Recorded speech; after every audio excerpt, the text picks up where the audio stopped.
Hello friends, and Wuthering Waves just released a really exciting post-beta test, gameplay and content.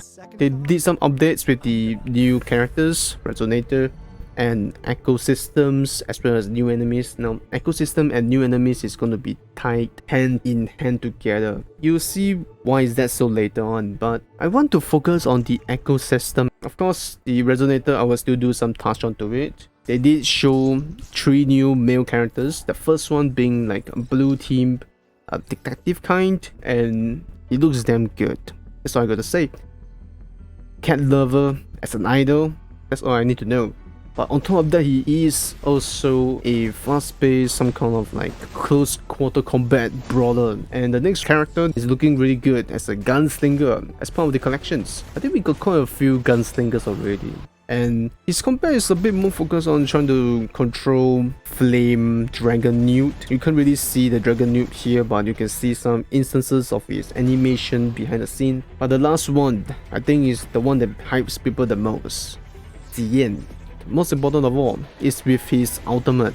He's literally just summon a dragon and just control it. But the best part about the dragon is that you can actually play with small targets, like you can see here, being tossed around like a kid's toy. Holy! Of course, it's limited to the enemy size, but you know, it's still nice to watch regardless. And that's really it.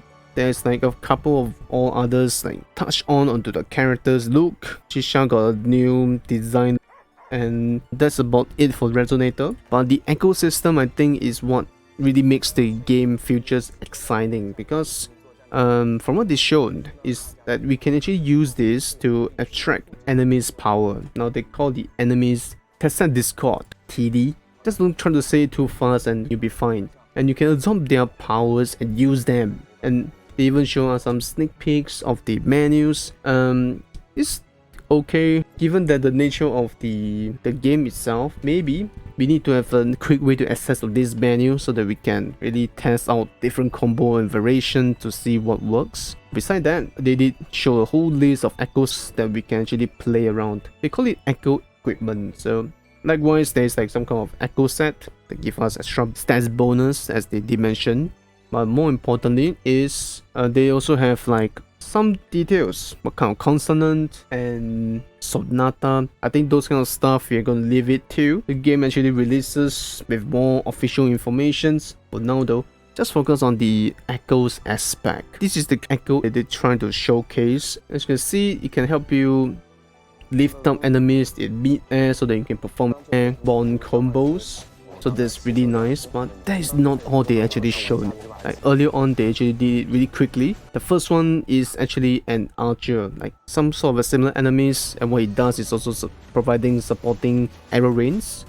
But the next one is rather interesting. It got itself a big wolf. Now the big wolf can do a lot more attacks, and it's being showcased as a whole list of echoes that we can use in the future. And now we also got a plant. And you can see that there's even a bear in the background. Holy!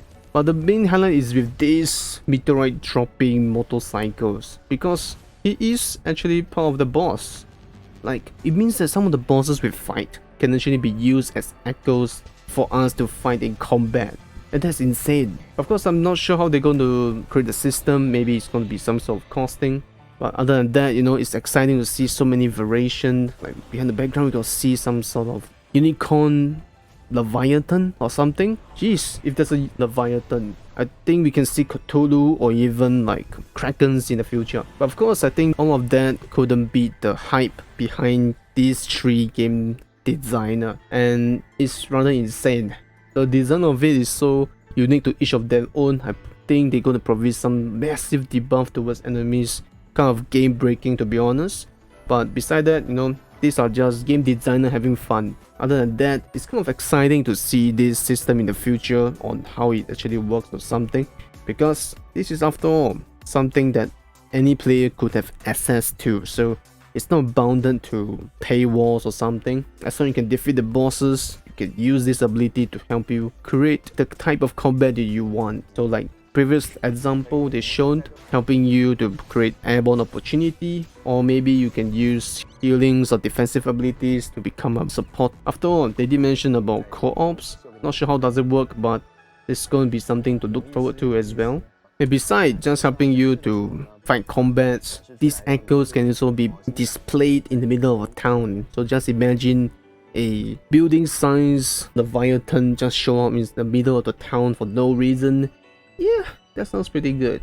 But of course, these bosses is not going to be pushed over, so they're not going to be really easy to achieve to get their powers as well. But that also means it's going to make it more rewarding to actually display the new echoes you gain from maybe new bosses in the future. And also just one more point, like they will keep on implementing bosses, which means this list will just keep on expanding, so there's potentially more and more variety for you to mix and match to have your own different field of like combat variety. That itself looks like a really good future for the game. So with that said, that's it from me, to be honest. I don't think there's anything else to touch on besides the beautiful scenery they've shown us, really fast paced combat that we are going to experience in the very near future.